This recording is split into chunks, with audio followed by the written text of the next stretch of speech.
Government form అయితే చేయలేదు. గెలవడం అయితే గెలిచారు. గవర్నమెంట్ ఇంకా ఫామ్ చేయలేదు. సో, గవర్నమెంట్ ఫామ్ చేయకముందే టీడీపీ, జనసేన, బీజేపీ కార్యకర్తలైతే వైసీపీ నాయకులు, అదేవిధంగా వైసీపీ కార్యకర్తల ఇళ్ళ మీద దాడులు చేయడం గానీ, ముఖ్యంగా కొడాలి నాని ఇంటి మీద కోడిగుడ్లయితే విసిరేసారంటారు ఈ టీడీపీ కార్యకర్తలు. సో, దాని గురించి మీరు ఎట్లా చెప్తారు? ఎలా చెప్పాలంటే హ్మ్. ఒక రకమైన ఈ కల్చర్ మంచిది కాదు వాస్తవానికి. హ్మ్. బట్ వీళ్ళేమంటున్నారు, అసలు అలా అలవాటు చేసింది ఎవరు? హ్మ్. 2014 నుంచి 19 మధ్యలో ఇలా ఉన్నాయా? హ్మ్. లేదా 2014 ముందు ఇలా జరిగాయా? హ్మ్. అలా కాకుండా పక్క రాష్ట్రం ఉన్న తెలంగాణలో కూడా ఇలా జరిగాయా? హ్మ్. ఇలా జరుగుతున్నాయా? హ్మ్. లేదే. హ్మ్. ఈ సంస్కృతికి తెరలేపింది ఎవరు అంటున్నారు వీళ్ళు. హ్మ్. అరే మేము ఉన్నప్పుడు శాంతి భద్రతలు బాగానే ఉన్నాయి కదా అని మాజీ ముఖ్యమంత్రి ట్వీట్ చేశారు. హ్మ్. ఒక్కసారిగా చెలరైపోయారని. హ్మ్. ఇది ఎంతవరకు కరెక్ట్ హ్మ్. అని వాళ్ళు ప్రశ్నిస్తారు. అంటే ముఖ్యమంత్రిని భయపెట్టించే విధంగా జరుగుతున్నాయి అంటారు అక్కడ దాడులు? పోలింగ్ అయిన మరుక్షణమే దాడులు జరిగాయి ఏంటి? హ్మ్. అప్పుడు ఆపద్ధర్మ ప్రభుత్వం ఉంది కదా, హ్మ్. ఎందుకు జరిగాయి అంటారు? హ్మ్. 4 డిఎస్పీని ఎందుకు సస్పెండ్ చేయాల్సి వచ్చింది ఈసీ? హ్మ్. హుటాహుటిన ఆంధ్రప్రదేశ్లో ఉన్న డీజీపీని, చీఫ్ సెక్రటరీని ఢిల్లీకి రమ్మని ఎందుకు పిలిచి మరి అక్షింతలు వేసింది? హ్మ్. కారణం ఎవరై ఉంటారు? ఎక్కువ దూరం ఏం లేదు కదా, ఎప్పుడో సంవత్సరం కిందట అయింది, 2 సంవత్సరాల కిందట అయిందంటే మర్చిపోయిందో అనుకోవడానికి. హ్మ్. మొన్నే కదా జరిగింది. హ్మ్. పోలీసులు తలలు కూడా పగిలేగా పల్నాడులో. అవును. దాని మరి ఎవరు పిన్నెల్లి గారు ఏదో దానికి ఎక్కువగా భాగస్వామి ఉన్నారని కూడా మాజీ ఎమ్మెల్యే గారు హ్మ్. మాచర్లకు సంబంధించి అది కూడా వార్తల్లో చూసాం కదా. హ్మ్. ఆయన ఈవీఎం లీకేజ్ అయింది ఆ వీడియో. ఈవీఎం మిషన్ వెళ్ళి పగలగొట్టడం. పగలగొడితే ఏమంటున్నారు, పగలగొట్టిన విషయాన్ని వదిలేసి వీడియో బయటకు ఎలా వచ్చిందని అంటున్నారు. హ్మ్. దానికి ఎవరేం మాట్లాడతారు? అంటే దాంట్లో పాము దూరిందని పగలగొట్టారంట ఆయన. బాగుంది కదా జోకు. అంటే ఆయన వాళ్ళే వాళ్ళ చెప్పారు. అరే ఇప్పుడు ఆ పర్టికులర్ ఛానల్లో అలా చెప్పారు. హ్మ్. మొన్న కౌంటింగ్ రోజు కూడా మీరు నమ్మరు, 9 గంటలు అయింది టైం. 8 కదా స్టార్ట్ అయింది కౌంటింగ్. హ్మ్. అప్పటికే కూటమికి 23+ ఎంతో ఉంది. ఓకే. ఇక్కడ 1, 2 చూపిస్తున్నాయి. బట్ ఆ పర్టికులర్ ఛానల్లో కూటమికి 1, హ్మ్. వైసీపీకి 7 అని చూపిస్తుంది 9 అప్పుడు కూడా. హ్మ్. దాన్ని ఏమనాలి చెప్పండి పని. హ్మ్. మీరు ఈవీఎం వరకు వెళ్ళిపోయారు. మీరు ఈవీఎంలో పాము దూరింది, అందుకే అందుకే పాము దూరింది కాబట్టి ఇలా అనుకుని వెళ్ళాడు ఆయన వీడియోలో. హ్మ్. పిన్నెల్లి గారు ఇలా అనుకుని వెళ్ళారు కదా, ఒక బూత్ ఏజెంట్ మాట్లాడుతుంటే పాము దూరితే వెళ్ళిపోవాలి కానీ ఇలా వేలు చూపిలాగంటారా? హ్మ్. పోనీ అది పక్కన పెట్టండి. పోనీ పాము అందుకని ప్రజలను కాపాడేది ది గ్రేట్. నిజంగా ఆ పోలింగ్లో ఉన్న అందరినీ, పోలింగ్ బూత్లో ఉన్న పీఓల్ని, ఆర్ఓల్ని, సిబ్బందిని అందరినీ కాపాడాడు. గ్రేట్ ఆయన, హ్యాట్స్ ఆఫ్. మరి 9 గంటలకు కూడా కౌంటింగ్ స్టార్ట్ అయిన 9 గంటలకు కూడా లీడింగ్లో 23 కూటమి ఉంటే మరి ఆ ఛానల్లో లీడింగ్ 2 అది 7 అంట వైసీపీ. దాన్ని ఏం చెప్తాం చెప్పండి? దానివల్ల ఛానల్ రెప్యుటేషన్ పోతుందా పోదా? ఈవీఎం దీన్ని అలా చూపిస్తుంది, లైవ్లో ఉండేదాన్ని అలా చూపిస్తే మరి ఆ ఈవీఎంలు పెద్ద ఇది కాదు నా దృష్టిలో. సో కాబట్టి ఇవన్నీ ఇప్పుడు ఒక దళిత డాక్టర్ మొన్న సుధాకర్ గారు దారుణం అసలు. మొన్న ఎవరో ఒక ఛానల్ పేరు అనవసరం, ఎంత బాగా మొదటి నుంచి జరిగినవి కూడా ఒక స్టోరీ చేశాడు 1/2 hour. ఓకే. ఒక్కొక్కటిది చూపిస్తుంటే దానికి దక్కడ బ్యాక్గ్రౌండ్ స్కోర్ కూడా దారుణంగా పెట్టాడబ్బా ఆ ఛానల్ ఎడిట్ చేసినప్పుడు. ఆయన నేల మీద పడుకున్నాడు, వెనక్కి చేతులు కట్టేస్తుంటే గుండు కొట్టించి రోడ్డు మీద కేవలం మాస్కులు అడిగినందుకు. చూడు ఎంత పోని ఆయన చెప్పాడు. ఈ పోలీసులు ఎంత దారుణంగా బిహేవ్ చేయాలా?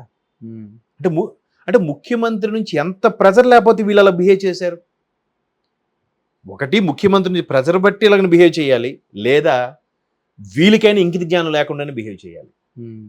ఈ రెండిట్లో ఏదో జరగాలి కదా, జరిగే ఉంటుంది కదా. మరి చనిపోయాడు కదా. దాన్ని కూడా మొన్న ఒక ఆయన ఏం చెప్తున్నాడు, వైసీపీ నాయకులు సజ్జల గారు ఎవరో, ఆయనకి వెనక్కి చేతులు కట్టుకుని ఉన్నాడు, ఆయనే నిలబడ్డాడు, మేమేం కట్టిలేదని చెప్పారా లేదా? ఇంకేం మాట్లాడతాం చెప్పండి. సో ఇట్లాంటి చాలా జరిగాయి. ఒక డ్రైవరు పార్సిల్ చేశారు, అంటే ఏం మా ఇష్టం ఇలాగే ఉంటాం అన్నట్టుగా ఉంది కదా. తరువాత ఒక 8th క్లాస్ 9th క్లాస్ అబ్బాయిని కూడా చంపేశారు. కేవలం తల్లిదండ్రులు మాట్లాడుకున్న రాజకీయ విషయాలు, పిల్లలు మాట్లాడుకున్నాం, ఇలా ఇష్యూ జరిగి ఆ అబ్బాయిని కూడా పట్టణ పెట్టుకున్నారు. ఇలా ఎన్నో బయటకు వచ్చినవి, బయటికి రానివి ఎంతవరకు ఎందుకండి. వివేకానంద రెడ్డి గారిని చంపేశారా, చనిపోయారా తెలియదు, ఇప్పటికైతే తెలియదు. బట్ మర్డర్ అని చెప్పి చాలా మంది వస్తున్నాయి. వార్తల్లో వస్తున్నాయి. ఈవెన్ సిబిఐ ఛార్జ్ షీట్ కూడా అదే చేసిందని ఒక సినిమా కూడా వచ్చింది. ఎంతవరకు వాస్తవం తెలియదు. దానికి సంబంధించిన కీలకమైన వ్యక్తి ఒక వ్యక్తి బెయిల్ మీద ఉన్నాడు, ఇంకో వ్యక్తి బెయిల్ రాలేదు, అలాగే ఉన్నాడు. అవునా? అప్రూవ్గా మారిన వాళ్ళు కూడా స్వయంగా చెప్తున్నారు ఏంటి నేనేం చేశాను, వాట్ ఈజ్ వాట్ అని. మరి రాజశేఖర రెడ్డి గారి స్వయాన తమ్ముడు, వైఎస్ ఫ్యామిలీ సభ్యుడు, మాజీ మంత్రి, మిగతా వాళ్ళ పరిస్థితి ఏంటండి? అవునా? అది కూడా ఎప్పుడు జరిగింది? 18 లాస్ట్లో ఎప్పుడు జరిగింది? అంటే టీడీపీ గవర్నమెంట్ ఉంది. అక్కడికి 5 నెలలు 6 నెలలకు ఎలక్షన్స్ వచ్చి వీళ్ళు ఫుల్ మెజారిటీ. మరి తర్వాత సిబిఐకి అప్పగించడం లేదు, ఏం జరిగిందో తెలియదు. ఆ కేసు ఇప్పటికీ ఫైనల్ అవ్వలేదు. దానికి తోడు సునీత గారు ఒక పక్క, షర్మిలా గారు ఒక పక్క కొంగు చాచి వీళ్ళకి మడ్రకి వీళ్ళే కారణం, వీళ్ళే ఇది అని గొంతు చించుకుంటున్నా కూడా ఎవరూ స్పందించట్లేదు. మరి దానికి ఎలా మాట్లాడాలి నేను? ఏం మాట్లాడమంటారు చెప్పండి? అవునా? మరి ఇప్పుడు వీళ్ళు ఎవరెవరు ఇది చేశారు, భయభ్రాంతులు గురి చేసేలా చేస్తున్నాయి, ఎవరు తప్పంటే ఏం చెప్పమంటారు? కొడాలి నాని వాళ్ళ ఇంటి మీద కోడిగుడ్లు ఇప్పుడు అందరూ సగటు ఓటర్ కానీ, సగటు టీడీపీ కార్యకర్త కానీ అందరూ మాట్లాడేది ఆ 3-4 ఎమ్మెల్యే మంత్రుల గురించే. మిగతా 151 మంది ఉన్నారా గత ప్రభుత్వంలో వైసీపీకి చెందిన వాళ్ళు? ముఖ్యమంత్రి గారు జగన్మోహన్ రెడ్డి గారు, మాజీ ముఖ్యమంత్రి జగన్మోహన్ రెడ్డి గారు ఒకటి తీసేయండి, ఇంకా 150 మంది ఉన్నారా? ఈ 150 మందిలో 145 మంది ఎక్కడైనా కనబడ్డారా ఎవరి మీద విమర్శించినట్టుగా? ఈ 5గురే కదా, కొడాలి గారు, రోజా గారు, అనిల్ కుమార్ గారు, పేర్ని గారు, అంబటి గారు, అంతేనా? మరి వీళ్ళ మీదకి ఎందుకు దాడి? మిగతా వైసీపీ ఎమ్మెల్యేల మీద ఎందుకు దాడి జరగట్లేదు? ఎందుకు జరగట్లేదు అంటారు?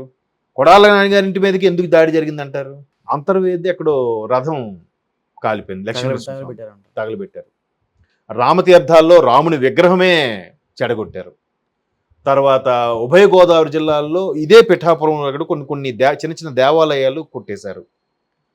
ఇలాగ చాలా టీటీడీకి సంబంధించి మధ్యాహ్నం భోజనం అంటే ఏదో భోజనం పెడుతున్నారు, క్యూ లైన్లో గంటల కొద్దీ ఉండే వాళ్ళకి పాలు, మజ్జిగ, టీ, కాఫీలు ఏమీ లేవు, ఉప్మాలు కూడా లేవు. వాళ్ళు ఎన్ని రోజులు ఉంటే అన్ని రోజులు చావడమే లైన్లో ఉంటే. ఇవన్నీ ఏంటి మరి? అవి భయభ్రాంతులు కాదా? ఇప్పుడు ఒక ఇంటి మీద కోడి గుడ్డేస్తే భయభ్రాంతులా?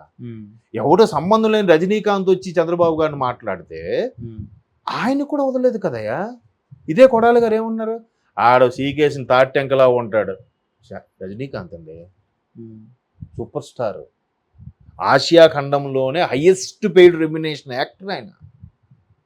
73 ఏళ్ళ వయసులో కూడా సూపర్ స్టార్ రజనీకాంతే. ఆయన కూడా వదిలేరా? ఆయన చేసిన తప్పేంటి? చంద్రబాబు నాయుడు పొగడ్డం. ఆడొచ్చేది ఆడు పొగుడుతాడు, ఈడొక హీరోనా పాక, ఏదో తమిళనాడులో తప్ప ఎవరికొన్నాడు వీడి ఫ్యాన్స్ అన్నారు. మొన్న జైలర్ ఇక్కడే, తమిళనాడు కన్నా మన దగ్గర కలెక్షన్స్ ఎక్కువ, మీకు ఆ విషయం తెలుసు కదా. మరి ఏమి సీకేసిన తాటెంకలాగా ఉంటే ఆయన సినిమాలు ఎందుకు చూడాలి జనాలు? ఇట్లా ఒకటి కాదండి, ఇవన్నీ వదిలేసి భయభ్రాంతులు గురి చేస్తున్నా అంటున్నారు. మీ క్వశ్చనే రాంగ్. అయితే తప్పే. ఎవరిని ఆపుతాం?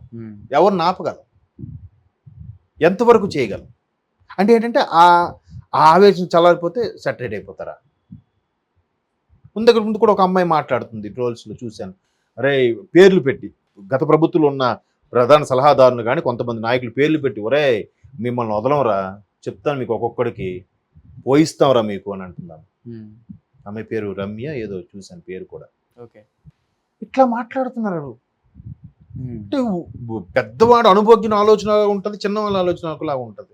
మొదట అయినప్పుడు వద్దు, అలాంటి కాదు. మనం వచ్చింది, మనం నెక్స్ట్ మళ్ళీ గవర్నమెంట్ వచ్చాక చూద్దాం, ఆగండి అని చూడాలి. కానీ ఎవడేం చేసుకోండి, మన పథకాలు వేసేద్దాం, మనం ఇప్పటి నుంచి డబ్బులు ఇస్తున్నాం కదా మనకే వేస్తారు. ఎలక్షన్ ముందు పంచడం కాదు, ఇప్పటి నుంచి డబ్బులు ఇస్తే అప్పుడు ఎలాగ మన ఎలక్షన్ ఈ డబ్బులే పంచినట్టు.